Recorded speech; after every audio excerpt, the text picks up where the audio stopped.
There's a lot of interest in making sure that this very important part of our democracy is protected.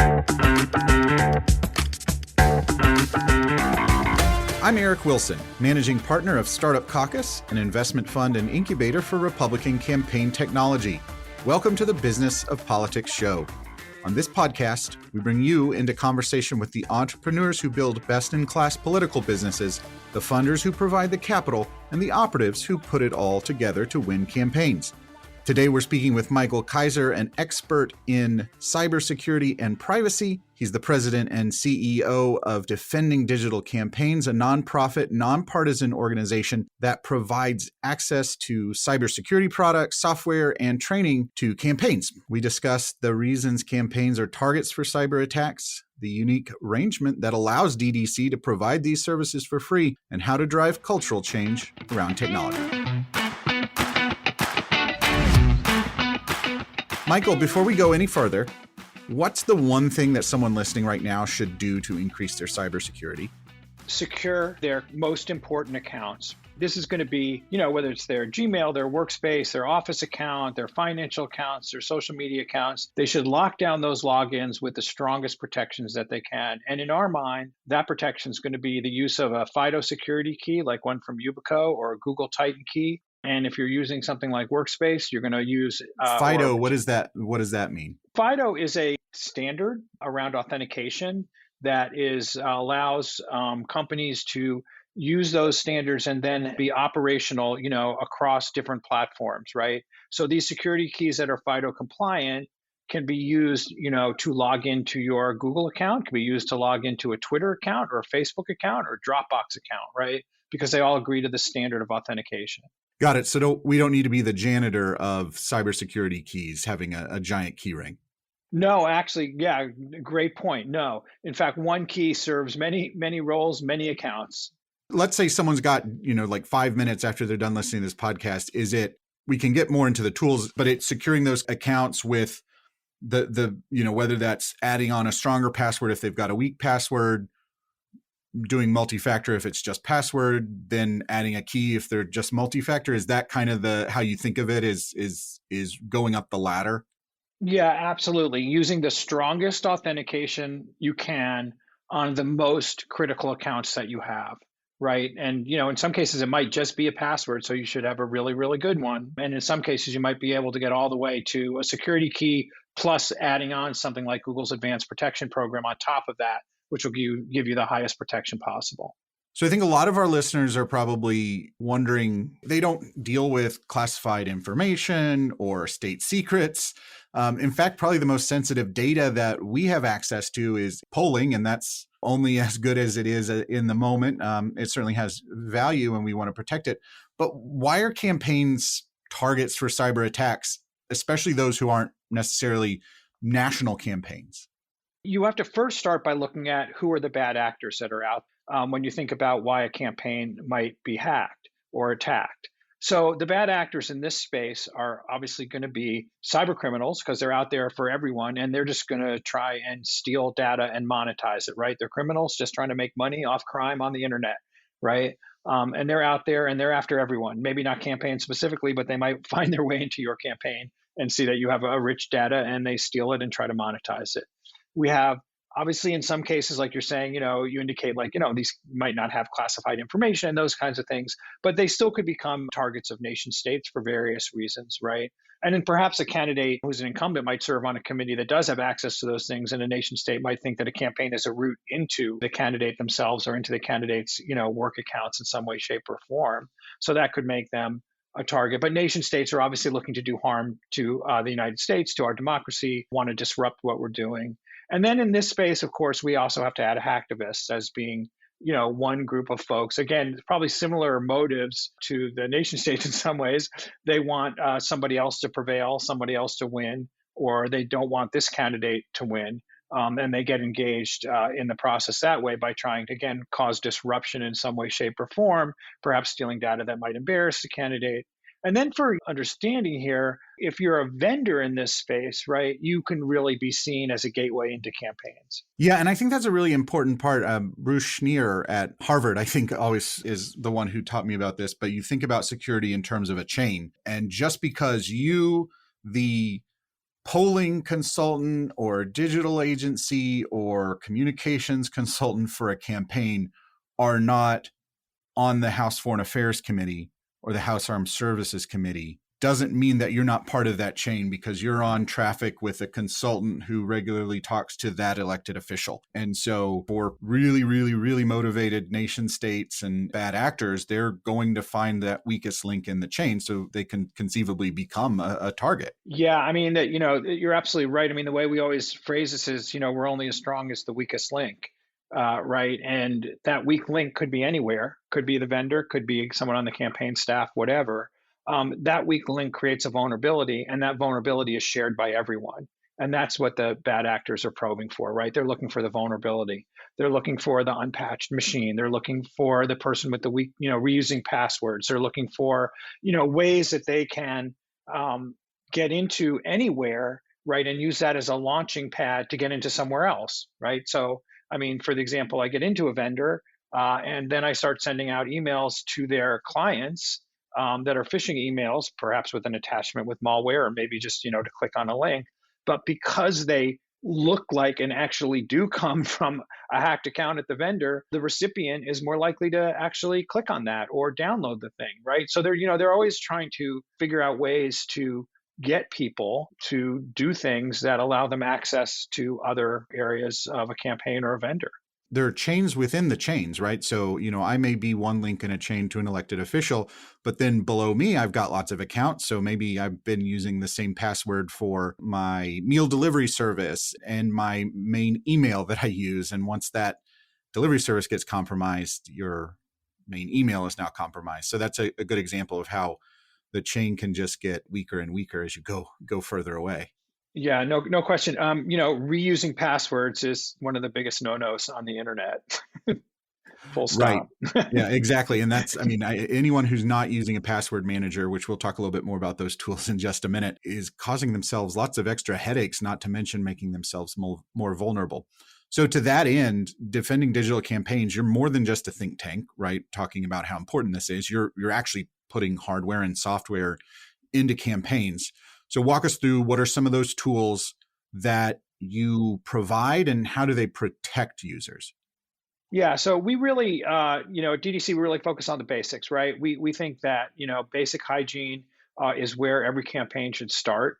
And back to the sort of the beginning of this conversation, implementing the strongest authentication that you can is where we always start with every campaign, and that, like I mentioned earlier, means using something like a FIDO security key, which we can give away for free. We have keys from Yubico and Google that we can give away free to eligible campaigns. That can get them started on really increasing the protection of those core accounts. So that's one tool that we have, and it's really around that most basic and important aspect of the way people use technology, right? Because we're always logging into accounts all day long. That's what we do, right? We also have a free password manager from LastPass. We can talk about password managers a little bit more as well, but password managers are really important because they help overcome our natural condition of humans, which is our difficulty in both creating and remembering long, strong, and unique passwords for multiple accounts, right? It's just not something that humans are generally good at. And password managers take that burden off of you. We also have website protection through Cloudflare that protects that valuable asset of campaigns. I think sometimes they get forgotten about because a lot of web development is not done in the campaign itself, right? It's done by a third-party vendor who's developing these websites, but securing that website, making sure that it can't be defaced, protecting it from distributed denial of service attacks, which are just basically flooding the zone and taking down the website so that no one can get access to it. Those kinds of things are where we have our tools. And that's what we focus on, kind of the basics for every campaign. And so I want to go on a tangent here, Michael, because Defending Digital Campaigns provides these services for free, thanks to a pretty interesting exception from the Federal Elections Commission. It's really interesting because it's like one of a kind. You're the only ones who have access to this. Walk us through what happened there, how that's possible. Yeah, so it really goes back to some work that was started to be done after 2016, which we all know there were some pretty high-level cybersecurity incidents during that presidential race, and some folks I got had my together. my data was compromised in that campaign as well. Yeah. Yeah, yeah, and then I think that was probably the eye-opening moment for cybersecurity for this sector, 2016. I'm sure other people were thinking about it before, but that's when it became public, right? And people were like, oh my gosh, this could happen, and look what could happen to to our political process, right? So some folks got together at Harvard. We're not affiliated with Harvard, but the germ of this idea came out of there, and this included campaign veterans. Folks like your listeners would know, like Matt Rhodes, right, who had been Mitt Romney's campaign manager. Others from industry and government, and it was bipartisan. And they looked at election security and campaign cybersecurity. They developed this really great cybersecurity playbook for campaigns. But coming out of that, the campaign folks were like, okay, wait a second, this is great. We got this playbook. We're telling people, go get cybersecurity products. And the campaign veterans are like, yeah, no one's going to spend money on this stuff. It's just not a priority, right? Do we really want them buying security products or doing the heart of their work, which is getting out in their community and, maybe buying a radio ad instead of buying a security key? So they got together with a couple of law firms, a Republican law firm, a Democratic law firm, and went to the Federal Election Commission and basically said, look, this is a kind of critical and somewhat of an emergency. Our democracy is at risk. Cybersecurity is incredibly important for these organizations. They're not likely to spend money on these services. And it's complicated for companies to donate directly to campaigns, right? It raises a lot of other issues when companies want to donate directly to campaigns. So we think that there should be a way for campaigns to get cybersecurity products and services for free through a donation that doesn't count as a contribution. And we think the way to do it is through an organization like DDC. Now, I'm giving you the short version. It always took longer for that to happen. The FEC does not move that quickly. Yes, right. Only on a 30-minute TV program would it happen that way, right? Which no one would watch, by the way. Yeah, sort of. Well, it's like the classic Law and Order approach, right? Only would that happen. And right, the FEC eventually agreed, and DDC was stood up to be the intermediary between companies that want to donate cybersecurity products and services to campaigns, and we help facilitate those donations to happen. They don't get reported by the campaign to the FEC, although we do report all the donations we get, both financial and product-wise, on our website. So we have a lot of transparency about, not who's getting the products on the campaigns, but the value of the products that are being donated generally to the campaign space. And I think it's a really interesting case study in how certain. Well, it's an interesting case study in how regulations are getting updated, because previously you wouldn't have had anything like this because it would count as a illegal in-kind contribution from a corporation. And it's interesting to see that the FEC, yes, can innovate and evolve. You're listening to the Business of Politics show. I'm speaking with Michael Kaiser, CEO of Defending Digital Campaigns. Michael, it seems like making these tools available for free cuts into the bottom line for your vendors and may undercut for customers the value they bring. What's the business strategy from your partners behind giving these products for free? It's a great question. It's an interesting question. I think, to answer that, you have to look a little bit at cybersecurity as an industry in a larger sense, right? So I've been in cybersecurity since 2008, right? Only in the last, and I couldn't put a time frame on it, but let's say the last 5 years, maybe a little bit longer, has cybersecurity become a huge industry, right? There were no cybersecurity companies, back in 2005, right? There were very little going into this space, and now there's a lot of innovation, and there's a lot of startups. But when you look at who creates these startups, a lot of these are people who came out of government, maybe the military or law enforcement, and they came into the cybersecurity space, however they got into it initially. But in those initial ways they were working, they were concerned about protecting people, right? That's the goal of cybersecurity. If you work in cybersecurity in a company, you're not just about making money. Obviously, making money is what you do, your bottom line, and that's important. But you probably came to it with a sense of how important it is to protect our economy, protect companies, protect people, obviously, in this case, protect the democracy. So there's a lot of interest in making sure that this very important part of our democracy is protected. So there's a lot of altruism towards this from the cybersecurity community because it's what they do anyway, right? So that's one one way that I talk to a lot of people who are just like, yeah, it's the right thing to do kind of thing. On the other hand, some of the companies that we work with, the larger ones, right? It's their platforms that this is all sitting on, right? And they want to make sure, right, that their platforms aren't being used in nefarious ways, right? It's in their interest, maybe, maybe it costs them a little bit, to give away a key or to provide some kind of service. But the democracy is right. If you're Google or you're Microsoft, these campaigns are sitting on these platforms, and it's in their interest to make sure that they're as secure as possible. So I think there's a lot of interest in making sure that happens. And the money is significant, but it's not tremendous for some of these companies. And we try to spread it around as much as we can. So with all of these steps that you've got, you need to get a key, you have password managers, you set up your multi-factor, you need to add additional services to your website. This is all to make the applications and tools that we use every day more secure. Why aren't they just built that way from the start? Well, that's an excellent question, an existential question for the cybersecurity community from my perspective. I would love to see more of that. I would love to see more security that comes that you don't have to opt into, right? So a lot of these platforms have strong security built in, but you must turn it on. And I It think just takes a lot of work. Yeah. it takes a lot of work, and I think there we're seeing some turns in the right direction. I just think there's always been a little resistance to just turning on security wherever that security might create a little friction down the line, right? And so which might frustrate users, right? Might prevent them from doing something that they wanted to do or that they normally do, and now they can't do it because you've turned on security in a certain way. Like an example might be, you limit the number of extensions that your team can use in Workspace. And so your favorite extension isn't on that list and you can no longer use it. That can cause friction, and no one wants their customers to be unhappy with the product that they're using.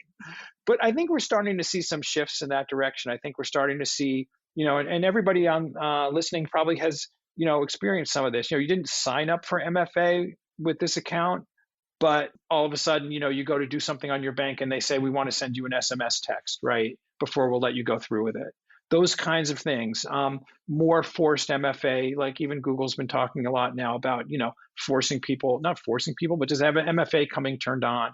We're going to see more of this. And we certainly advocate for this incredibly strongly, especially in this sector, for things to come turned on. Microsoft has their Office 365 for campaigns, which comes with some pre-configured security, their best advice on that platform. I think it's a lot like the way the automotive industry was in rolling out technology and safety, right? Seatbelts used to be a luxury option or something that you could install with a kit. Same thing with airbags. That was a luxury option. Now they're frankly mandatory in cars that drive in the United States. So I think that's a good model for how it started out as something that we know was good and is now just built into the product itself. Yeah, I think that's a great point. And I think, the know it's good, I think sometimes it takes time to know what's really good, right? So seatbelts are a great example. They rolled out. I mean, everybody assumed they're safer, but now we know how much safer they are, right? And so there's no question about how much safety and how much security a seatbelt provides you and protection in an accident, an airbag, even more than that. You have to look at cybersecurity as a maturing industry, and being able to codify some of this stuff and to show people and to prove that it actually does prevent things from happening is one of the piece of information that's vital, I think, for some people in order to get them to accept it. I think the other thing that's tough is that cybersecurity is a cat and mouse game, because every time we plug up a hole, bad actors are going to find a new exploit. And every time a system changes, that opens potential routes. It's not like we've got new challenges coming out on the roadway or laws of physics shifting every so often. Well, yeah, I mean, security by design, which is what a lot of people promote, is really the gold standard here in some ways, right? Like, why isn't it secure? Why does the software have vulnerabilities to start out with? But I think we also have to remember in this space, and that is probably true for cars too, because cars get recalled all the time. As smart as we are, as good as we are at what we do, all these systems are created by people, and people aren't perfect. So I think there's always going to be some vulnerabilities out there. It's hard to eliminate every single one, but we have to keep plugging away at it and working at it and making it better and better as we go along. And I think, I have a kind of a long view on some of this stuff, and I can see how much more secure things are today than they were even 10 years ago, right? We Yeah, are on the right. SSL wasn't even standard when I started building campaign websites Yeah, almost 12 years ago. exactly. Yeah. And that actually comes about through some bold moves, right? Like Google finally saying, unless you're HTTPS, we're going to drop you down in the search findings, right? Well, that's an incentive right there for most people to like upgrade and get what they needed to get done. So I think it takes some leadership too in various places to make this happen. With Startup Caucus, I always tell people that our challenges aren't necessarily financial or technological, but really come down to culture. And so we're trying to change the culture of technology adoption on the right. I'm curious to hear what you've learned from your experience over these last couple of years of how do you drive cultural change in this industry? Back to my previous statement, I think it takes some leadership. I mean, it takes some people who are willing to say cybersecurity is really important to our sector. If you look at cybersecurity the way I like to look at it, which is not a hindrance or a block, but something that enables you to do more. People want tech in this sector, right? I mean, there's so much data, there's so much happening in digital, in advertising. Campaigns are using mostly third parties to get a lot of their work done, which requires a lot of tech. If you take the point of view that cybersecurity makes all those things a little easier to use in a way with a little more trust in using them, then it becomes a fundamental piece of what you're doing. That's the culture that you want, where you want the vendors into this space kind of saying to the clients, your data is really important to us. We want to protect your data. We want to protect your donors. We want to protect your constituents. We want to protect all the things that you have within your realm. And this is how we do it for you. And we think this is important to your organization or your campaign in this space, right? And you want the campaigns speaking to their vendors saying, security is really important to us, right? We're about to share some incredibly sensitive things with you, and we want to make sure that you're doing it well, right? So you need to build that kind of communication. And I think it takes some leadership of folks in the sector speaking out and telling people this is really important and legitimizing the investment in time and energy in it to make it happen. Well, Michael, you talk to a lot of campaigns. And so I'm going to ask you the question we ask every guest on the podcast. What's a problem or challenge that you've noticed that would make for a good startup? Yeah, I think, in this space, this is an interesting question, right? Because you have a lot of people developing, different kinds of tools, and they're all geared towards obviously campaigns winning, right? Which is, makes 100% common sense, right? Because that's really the whole point of the space. So, but if you think broader, maybe there's a way, an opportunity out there for someone to build, a security vendor that is trusted in this space, because it's really trust is very, very important in the campaign and political space, that is working towards helping rise all ships as the tide comes in security. So providing security across the sector in a lot of different ways that then is recognizable to folks as they're working in the space. It's recognized that this organization or this group, this company is building the security. They're our security vendor to our data program. And people are like, yeah, that's a great idea. That's good. We know them. We trust them if they're doing it. It's not like a seal of approval necessarily, but maybe semi. So there may be some opportunity there. Well, my thanks to Michael for joining us today. Go to defendcampaigns.org right now. Stop what you're doing. If you're driving, wait till you get somewhere safe. But go to defendcampaigns.org right now to find out the free cybersecurity tools that they can get for your campaign. There is no reason not to take advantage of this. It's free. It doesn't take that much of your time. And it's not just stuff to make you more secure. There are platforms like Cloudflare that will help you with your website load faster, rank higher on Google. So it really just behooves you to take advantage of this stuff that's out there for free. So that's at defendcampaigns.org. Remember to subscribe to the Business of Politics show wherever you listen to podcasts, and share this episode with a friend if it made you smarter. Might I suggest you share it with your friend who reuses their passwords for every service they have. We'll see you next time.